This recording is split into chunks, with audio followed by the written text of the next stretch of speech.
This morning, we jump straight ahead into our conversations and we are talking all about what's happening with the local and the Tobago economy. Good morning and welcome this morning, Dr. Vanus James, who's an economist who's no stranger to us here on Tobago Updates. We are often having these conversations on the political climate, the status of the economy, and all that's happening surrounding Tobago's growth and development. Now, recently, we heard a number of things, particularly from the Central Statistical Office as it pertains to Tobago consumers and their ability to fit the bill these days. You had some concerns that you raised on Tobagonians' ability to pay basic bills that they were previously accustomed to paying. You know, it's like the money isn't stretching to where it stretched before. Tell us why this is of grave concern now more than ever.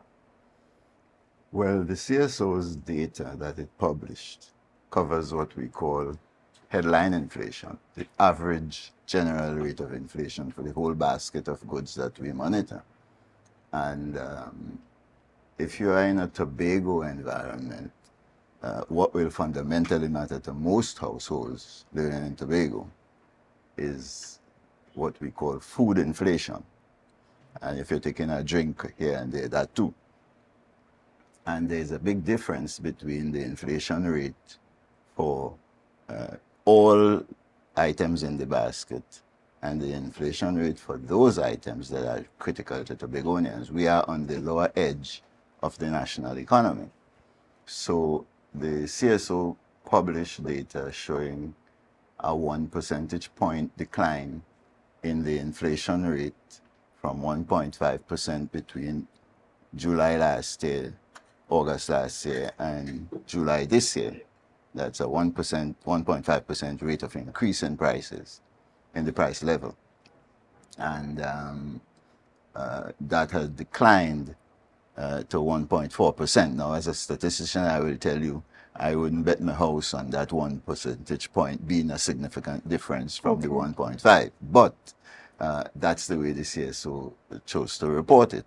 What Tobagonian households have to pay attention to, and national poor people, is that the food inflation rate was 3.3% in the same period.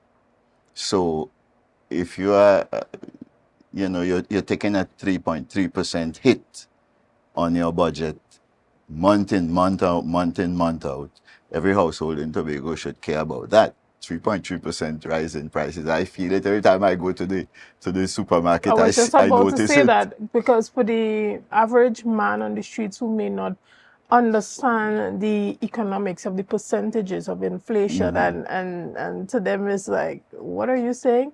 What they understand is that now this $1,000 that did grocery for the month is no longer covering grocery for the month. Right. It's probably covering 2 weeks. Exactly right. So when we think about it in a practical way and being able to cover those bread and butter issues, what we're saying is the money that we had yesterday is not the money that we have today. Right. Exactly right. And you have to care. And as a Tobagonian, you have to ask yourself, well, why is this happening? Why every time I go to the supermarket, price is going up? And a lot of it has to do with a stagnant productivity of agriculture in Tobago. The rate of output per person for food and other things that we consume that are in our food basket, so to say, all the affiliated things that you have to use to cook and all that. All those things, the output of those things that we produce in Tobago, or banana, or plantain, or cassava, things like your lettuce and tomatoes and so on, output per person of that, you could even think of it as output per farmer, isn't going up. And if that's not going up, prices are not going to come down, and you need the output per person to go up for prices to come down. So that's a sign that we need to do something about productivity in our agricultural sector, especially. Right, and we've heard this administration, particularly the Division of Food Security, talk about the mega farm initiatives and talk about pumping money towards building the capacity of farmers and helping them to get the type of training and education that they need to increase their productivity. But outside of that, what is needed for these farmers to produce on the level that they need to produce on? Some persons are saying, well, give them the land space and they'll do what they need to do. Some are saying even if you give them the land space, they still don't have the technical capabilities and the machinery and the access roads and all of this. Tell us, what do you think is really the major area to touch on as it pertains But to? the whole thing has to be organized very differently. You have not seen any mega farms, and mega farms don't work. They didn't work in Shagaramas when the government of Trinidad and Tobago, with a much bigger space and much more money, tried to do it down there. It doesn't work. It doesn't work in a country like this at all. And as far as I know, I don't see it working anywhere in the Caribbean either, including in Jamaica. And I study all of them every day for a living. So I can tell you that's not the direction in which you have to go. I think if you want to sort out agriculture in Tobago, you have to sort out the communities. You have to turn to the communities of Tobago to rescue the agricultural sector. Agriculture exists in all our villages, and you have to empower them to take responsibility for agriculture. Sitting down in Scarborough, sitting down in the THA, you can't do that. You have to put the responsibility in the hands of the communities. And to do that, they have to be empowered to own space in the communities. So a lot of the agricultural lands that are in the public place, that are owned by the public, or many of the ill-gotten gains of the old plantation system, should be lodged in the ownership of the communities as a whole. And then they take responsibility to bring agriculture back. And if you did it that way, I think you'd get a dramatic increase in agricultural productivity. Now, in order for that to work, you now need the agro-processing facilities, because if you double output of things like cassava and lettuce and other things like those, you're going to need long shelf life in Tobago, and you need to put them together in a form that could export them out of Tobago. And so for that, you need agro-processing capabilities to be installed. Now, those are the kinds of aggregate things public-private partnership could help the THA with. The THA could get involved in those kinds of things. They could get involved in the agro-processing to support what the communities are doing. But to leave it up to the THA to say, we're going to put in 2 mega farms, you'll wait now until all of the hydrogen burns out in the sun before that ever. Right. I'm ever glad that happens. you touched on investing in those capabilities to really assist farmers, because I believe it was in a previous conversation with the secretary for food security. She indicated their investment in some freezer trucks to help with the movement of those goods within the island, because that has been an area. Well, that's a short-term thing. It's not, you need agro-processing capability. You're talking about preservation of stuff for long shelf life. Freezing is a very, very short-term aspect of it, because even when you talk about something like fish, which is very amenable to freezing. Remember, the more you freeze your fish in your fridge, the more you break up the cells, and when you have to cook it, you have to defrost and dump it in your pot right away. Otherwise, all the liquids and the nutrients drain away. So you have to be careful with agro-processing capability. The other thing that Tobagonians need to think about is, if you're going to rebuild agriculture, what you were mentioning earlier is relevant. The technology has to be brought up to speed with modern knowledge. So you have to have THA-owned, THA-managed training systems, research capabilities, and so on. That's the sense in which the THA could help with agriculture coming back. But if you don't have real farming going on in your communities, where you could exploit all the potential of all the land in places like Wild Cow and in Pigeon Hill and all those places all around our communities, all in Castara and in Richmond, and wherever we have spare land that we are not using well now. If you don't have a certain kind of technical capability to support agriculture in that sense, you won't get the agricultural productivity you need. And then we'll all be lamenting that, food prices not coming down. Excellent. And we switch gears a bit and we're talking about the currency and the current policy. There's been a lot of conversation happening in this space as it pertains to trying to solve the economic problem that Trinidad and Tobago is happening by possibly devaluing the currency. Do you think that that could make things better or worse? But what you're trying to do, what the public has to understand here is that what you're trying to do when you talk about devaluation is to ration currency through the market for foreign exchange. There is a foreign exchange market. You want foreign exchange, you go buy in those cambios and so on that you see all around. And and you buy from your bank, of course. If you want to ration foreign exchange through the market, one way to do it is to raise the price, manage the price, raise it, lower it, if you're the monetary authority. But I think for myself that maybe that's the worst of all the possible options that the country has. First of all, we have to understand what the source of the problem is.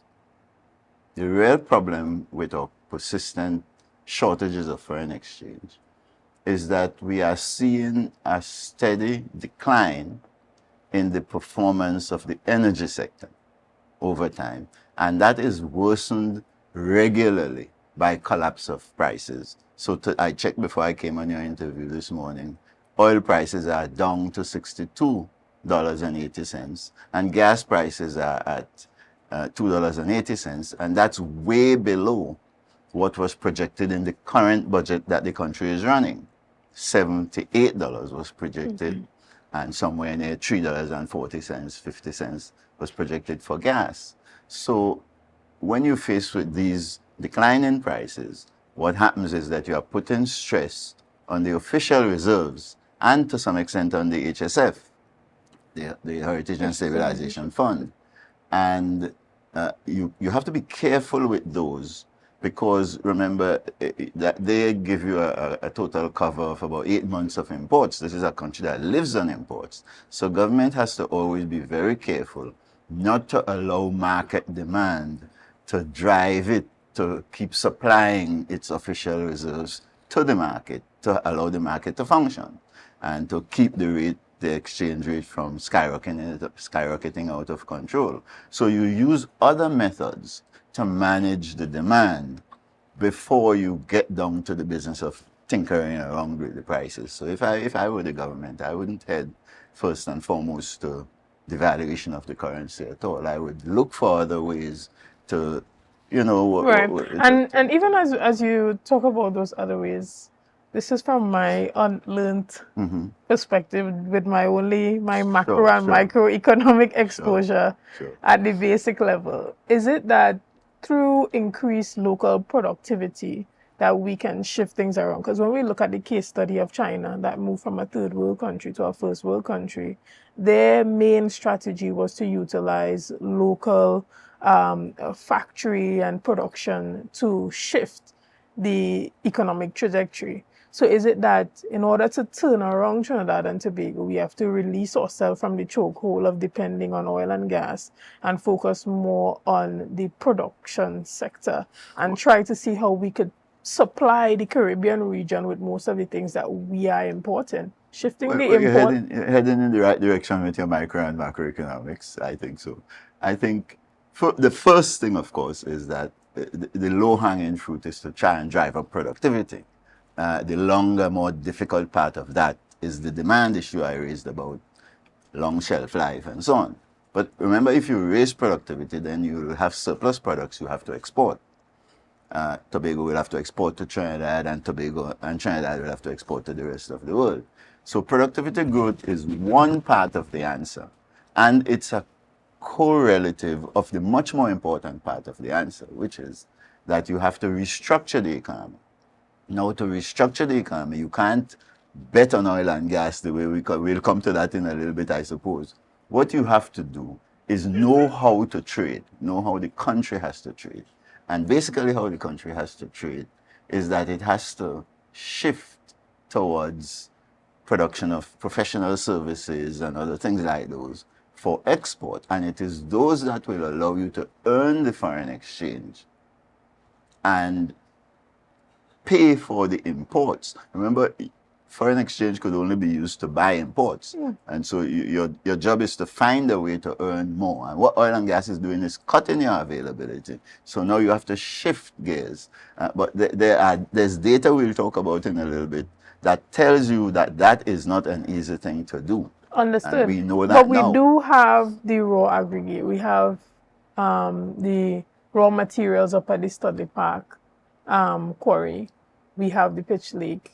What other areas should we be focusing on exporting to increase that foreign currency coming into Trinidad and Tobago outside of oil and gas? Well, the experts who know the quarry well, including engineers like David Moses and so on, have told me that there's a lot of potential up there, not only for direct raw exports. Remember, if you're exporting the aggregates, you're not doing any different thing to it than you were doing now with oil in Trinidad and Tobago. So you have to add value. Right, you have to add value. And we've been grappling with that ever since Hochoi's days. When I first came to work with Hochoi, that was one of the fundamental issues we raised with the engineers. What else could be produced with the product, with the beautiful andesite that we have up there, that we could export, we could produce and export? It is no use we think about producing the andesite and simply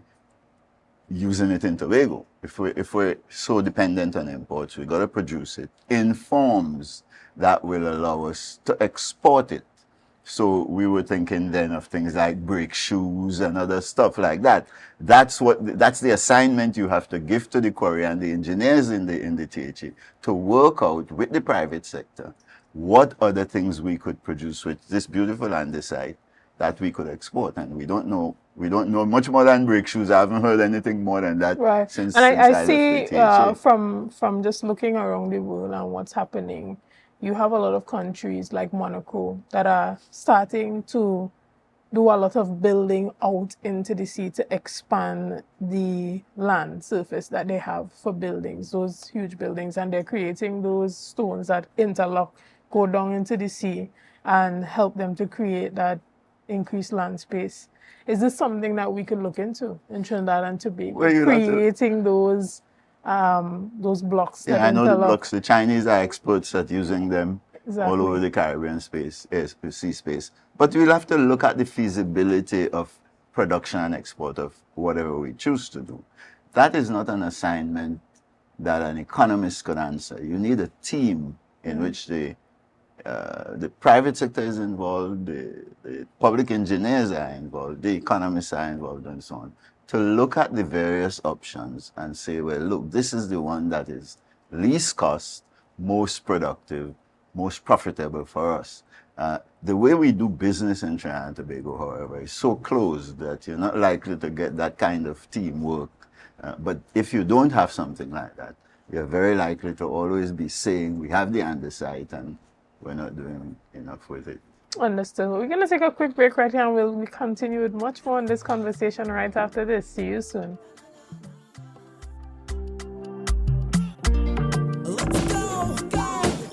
Good morning and welcome back to Good Morning Tobago right here on Tobago Updates. Guys, I'm Shenell Felix and this morning I have been chatting with economist Dr. Vanus James. Now, the ExxonMobil oil deal has been making regional headlines. Tell us a bit about the implications of this deal for Trinidad and Tobago, particularly in terms of competition, partnerships, and the energy security. Well, we'll have to separate Trinidad and Tobago from Tobago in this conversation, right? So let's take Trinidad and Tobago first, because Tobago might take us to the end of your show. Wow. With Trinidad and Tobago, let's put the data in context. First of all, there's a $42.5 million signing bonus with the ExxonMobil deal that the government has gotten. That gives Trinidad and Tobago about $12 million US in that bonus. Right? Well, not 42 million signing bonus, 42 million initial investment for exploration. Out of that, Trinidad and Tobago is getting about 12 million as a signing bonus. Right? These are essentially tax-related offtake on your investment in the country. in our natural resources. Now, that's chicken feed in the context of an economy that needs $1 billion something of foreign exchange every month to spend on imports. So you're not going to run home to mommy and say I made $12 million out of the ExxonMobil deal. So the story has to be about the long run. After the exploration, you put in the 17, 18 billion that they're talking about as likely product, put in your investment to get that. And ExxonMobil will have to recoup all of that investment, you know, all of the exploration money and the production costs to build up to the net back that we're going to get from before we get anything. So you're talking time. You're talking somewhere in the region of about 5 years when you look at what happened in Guyana, all the way up to 7, 8, 9 years before you could really start talking about gains. So what Trinidad and Tobago is doing here now is, in a sense, not paying enough attention to its history by hyping this ExxonMobil deal. One thing we have to worry about is the world is worried about climate change. We too. And that is about reducing dependence on fossil fuels. The consequence of that for Trinidad and Tobago, more than anything else, is likely to be the suppression of prices in the energy markets, both oil and gas. And so betting on oil and gas without talking about anything else that we're going to do with the money is to my mind, a huge mistake from the point of view of the country. Yeah. That's the first thing. The second thing that you can't ignore here is that there is no guarantee that when ExxonMobil explores in that area, I guess they know something because of what's going on with the Stabroek explorations. They know something about the geology of the whole area. So that's why I think they would have decided to come back in.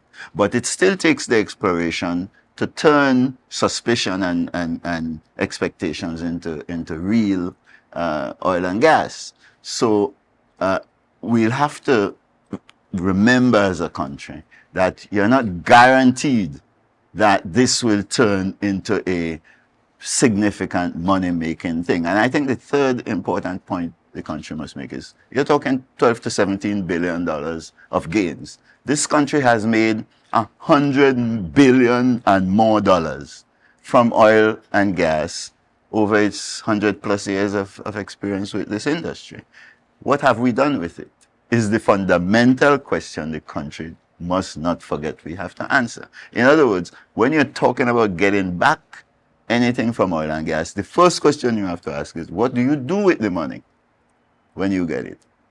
And the data we have, we could raise when we start to talk about how Tobago fits in. But the data we have is that development of oil and gas as an industry suppresses development of the rest of the economy.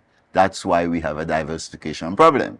It doesn't cause diversification. It blocks diversification. Right. And is that because of clever about how you deal with that? Right. So is that because of the continuous dependency on the revenue generated from oil and gas, as opposed to, as you indicated, taking the actual money and investing it into the other sectors? Well, the evidence we have from the studies we're doing currently is that it's a policy-driven thing. It's, as Arthur Lewis pointed out 70 years ago, when you have an economy like this, right, even if you have sugar and you're making money from it, it takes public policy, sound public policy, to allow it to develop. So you may make money from oil and gas, but it will block your development unless you put in proper policies in order to stimulate the other parts of the economy. It's a famous thing that you might have heard of in your micro and macroeconomics that we call Dutch disease. This is a variant of that. It's just oil and gas disease or sugar disease rather than just Dutch disease. But it's our version of that problem. And it blocks the production and export of the professional services, and it blocks development of the tourism industry. and Tobago should perk up. Because the record we have is that when oil and gas is booming, we pay no attention to the development of tourism, and we pay no attention to the production of and export of our professional services. And the consequences that we are vulnerable to the shocks in oil and gas, and that's the old foreign exchange crisis problems that we run into every 5 years, every 7 years.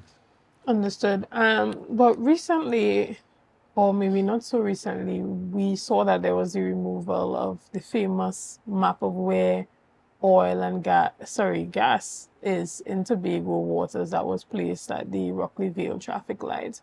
Why do you think that has been removed? Well, I would like to ask the people who had put it up, my own friend Trevor James and the whole PDP TPP outfit.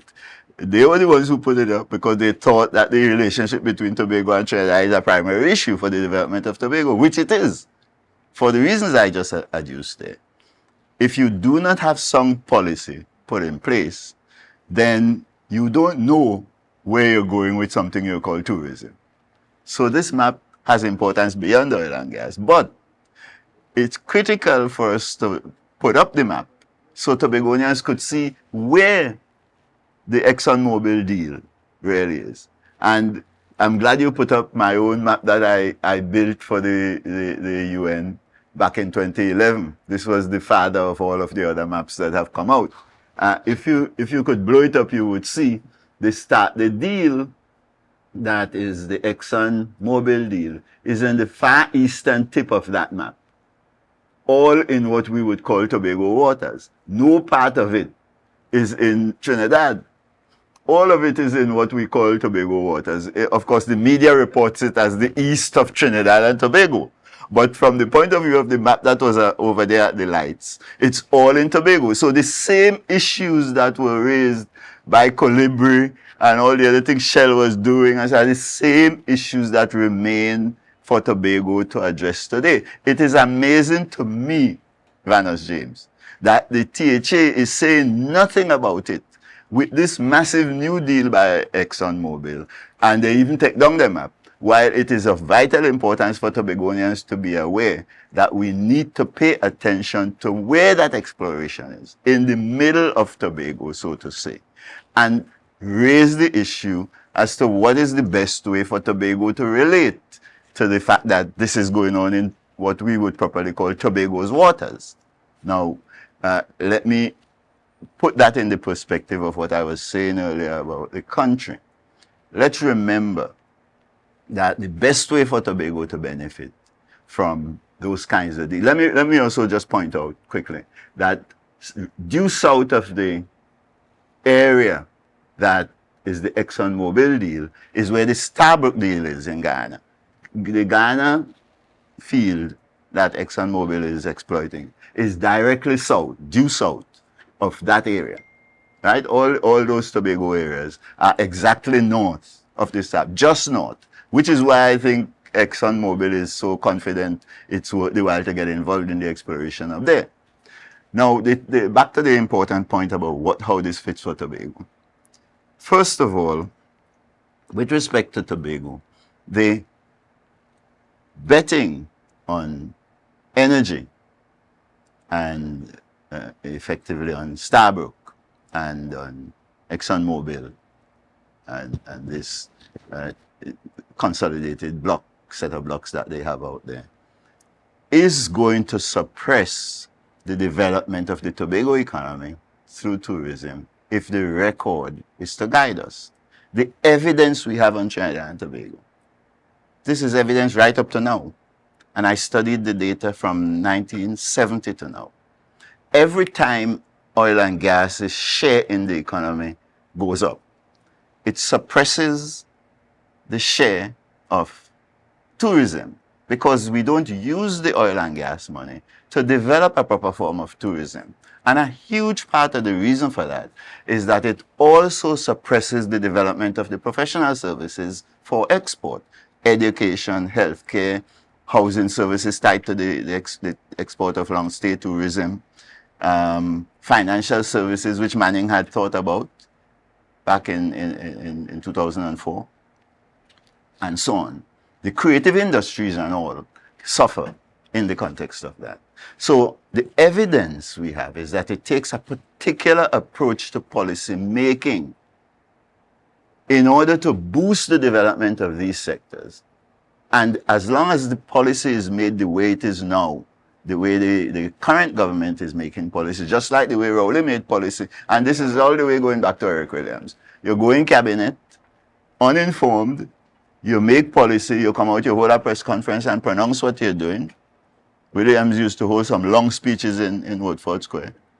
But the consequence is that those policies, 80–90% of the time, are wrong, right?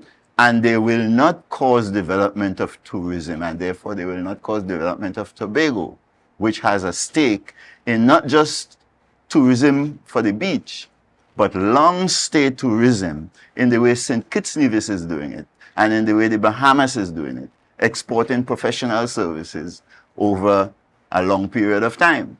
And that's where the real story about the ExxonMobil deal comes from, because simultaneous with going to ExxonMobil as a foreign company to come in, we ought to be checking to the international investors in education, the top-class universities all around the world, the top-class investors in healthcare, the top-class investors in the financial services, and so on, and saying, look, we have a rich potential in the Caribbean space, and we have a pivot here in Trinidad and Tobago, and especially in Tobago, where we have beautiful beaches and so on, for us to develop a different approach to education. The Americans are now driving experts out of America. Come team, come bring your university program, or bring your research programs. You go to Tesla, all of them, you say, look, if Trump doesn't want them in America, come in Trinidad and Tobago, come to Tobago and set up the facilities and team up with us to provide those same services to your company that you can't now get them to provide because Trump is blocking them. That sort of thing. We have to be thinking about simultaneously with this business of going to ExxonMobil. ExxonMobil is just one kind of foreign investment. Yeah. And it's those other forms of foreign investment that St. Kitts Nevis deployed, that the Bahamas deployed, that Cayman deployed, that Bermuda deployed, and those are the only 4 that have been developing along the lines that they ought to be developing in the Caribbean. So we should join that as soon as possible now, and the big voice for that should be the THE. Understood. But finally, we don't have much time this morning. I wish we had a longer time, but there are currently geopolitical tensions happening very close by in a neighboring territory, Venezuela, with the conflict that happened with Venezuela and the US. We're now hearing Venezuela saying, well, we are ramping up our own security on the borders. We are now sending out our military to also fight against trafficking and the drug trade. What does this say for Tobago? What does this say for our economy? Not even Trinidad and Tobago, but us here on this small island. I had a conversation yesterday with Minority Leader Kelvin Morris, and he's raising concerns about the safety and the security of fishermen going out to fish. He's saying that, there's a threat to their lives and their livelihood. Tell us about the impact. Well, the first and most important problem I have with that whole set of developments is the abandonment of the rule of law by the country. When the Prime Minister, as a lawyer, endorses the Americans practicing in Caribbean waters what they're doing in America, which is to abandon the rule of law. You see what Trump is doing in America, he's just destroying the rule of law. So you endorse the fact that Trump could come into the Caribbean and just shoot down ships. There's no issue of the rule of law. The Prime Minister hasn't raised them. I mean, who are these people? How do you know? What process? Where is due process? For me, as a economist thinking about the link between the rule of law and development, I would be very concerned that, I am very concerned that what we're doing as a national matter, the matter of national policy, national pronouncements, is to endorse the abandonment of the rule of law. Shenell and Tobago has no future in an economy in which we have abandoned all the principles relating to the rule of law, right? Due process and all of that. That's the first and most important thing. The second thing has to do with what tourism development means for Tobago. Now, if you think about what's going on in Antigua Barbuda, you have to watch the Caribbean carefully to see where your risks are. Where they are trying to develop yachting, right, as a major part of their long-stay tourism program. Now, have we been talking about building marinas and yachting and so on right down there in Cove? Well, when your yachts fill up with 20 guests and start roaming around in the region, somebody just come and blow them out of the water. What happens to your tourism? Remember, they're blowing them out of the water without asking any questions. Maybe even they themselves don't know who they're blowing out of the water. So you now decide you're going to do what Antigua Barbuda is doing, to join the sport fishing and all of that. And you send out your guests. So I'm, of course, concerned with our fishermen. But I one man in a boat and so on and so on. But when you start doing it, when they're so far shooting up plenty people in boat, and they shoot up plenty of your tourists who are here for a long stay, what is going to happen to your tourism? It's going to destroy any prospects of diversification towards long stay tourism. Because remember, when you bring people for education and they spend a whole semester, or for healthcare and they spend a whole 5-6 months, or to buy financial services and they're spending 6 and 7 months to build out their portfolios and so on, they're going to want to go on your vessels and go see the beauty of the Caribbean, go sport fishing and so on. Somebody in America decide, well, it's not sport fishing they're doing, they're trading in drugs. No, ask no questions, just shoot them. That, for me, is the biggest threat to the development of Tobago, because Tobago has no future in beach tourism. Beach tourism will work, but remember what it does is that it gives you a Jamaica. They make $5,300 per person per year from beach tourism, with 2 to 5 million tourists coming in there, right? When you ramp up in the Jamaican direction, you ain't going nowhere. If you want to go anywhere, you have to do the long-stay tourism. And the long-stay tourism will be the anchor of that whole yachting and sport fishing exercise. So when you are thinking of the development of Tobago, that is not consistent with the policy approach adopted by Trinidad. And the Chief Secretary needs to say to the Prime Minister, as a matter of urgency, come, let's talk. The law provides for us to sit down and talk about what's in the best interest of the country, including Tobago. There's a clause, I think it's section 42 or something like that in the THC Act, that says they have to sit down and talk. And if they have to sit down and talk, I would raise that as a priority issue, that national policy needs to pay attention to the interests of Tobago. You may not think about it because you're betting on oil and gas in Trinidad, but we have to bet on long-stay tourism, including development of yachting and sport fishing and all those things. And we need due process at work. We can't afford a maverick cowboy from America to be running around in the Caribbean just shooting down people and asking no questions. And if they ask them after the shooting. Understood. Well, Dr. James, thank you so much for your time this morning and bringing clarity. We had a good session this morning, didn't we? We always do. Okay. Right? I want to thank you, and I hope to see you again very soon. Guys, we're going to take a quick break right here, and we'll be back with much more conversation right after this. See you soon.